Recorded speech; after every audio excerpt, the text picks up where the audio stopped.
Hi mga beb! Alam niyo ba kung anong ultimate goal ko this summer? Camping. Oo, tama kayo.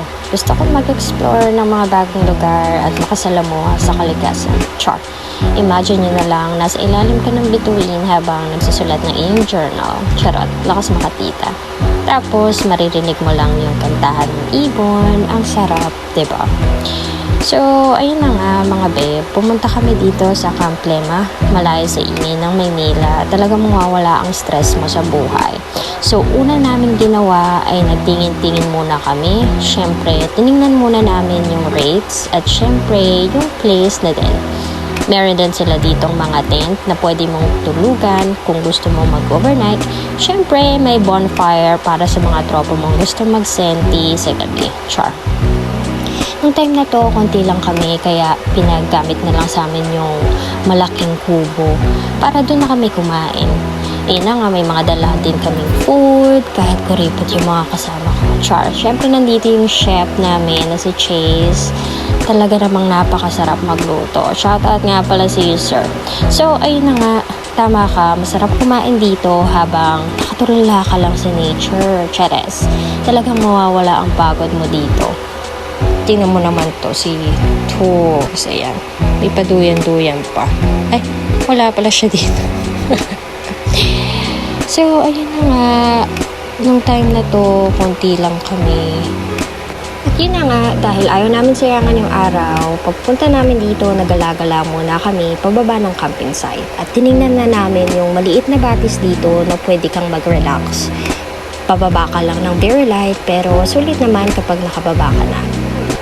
Tingnan niyo naman, napakaganda at sobrang linaw ng tubig. O, diba? Pa-relax pa yung mga kasama ko. Medyo challenging lang yung pataas kasi medyo matirik din yung daan, pero safe naman pag tumaas ka dahil may mga hagdan. So, tingnan niyo naman sila. O, pagod-pagod na yung mga yan. Ayan. O, see? Kasi buti na nga lang yung mga kasama ko dito, may dalang camera saka drone para syempre maging memorable ang ating adventure. Charis, kala mo talaga. Tingnan mo yung aso, diba? Ang babait nila. And tingnan nyo naman din yung view sa labas ng cabin nila, pababa. Tingnan nyo, mapapa-wow ka na lang talaga. Ang rates nga pala nila dito sa mga cabin ay tingnan nyo na lang sa end ng video. Syempre tapusin mo naman yung video, grabe ka naman. So, ito nga pala yung pinakamaganda at malaking cabin nila. Ang tawag nila dito, Lema's Cabin. Ayan. Ito yung pinakasulit dahil 8K lang. Meron ka ng free breakfast per 10 packs. Ito nga is per 10 person na, diba? Ang sulit. May access to natural pool ka na dito and view deck. Syempre, entrances and parking fee included na din. Kaya kung gusto mo rin maging adventurous, join me sa pagtuklas ng mga magagandang tanawin at kakaibang karanasan sa labas ng syudad. Charis, tingnan mo na lang yung ito, sulit with mattress, pillow, saka may flat screen TV na sila dito. Syempre, meron din sila ditong table, saka chair, saka sala yung sala nila ang lucky, diba? Ayan. So, tingnan nyo na lang.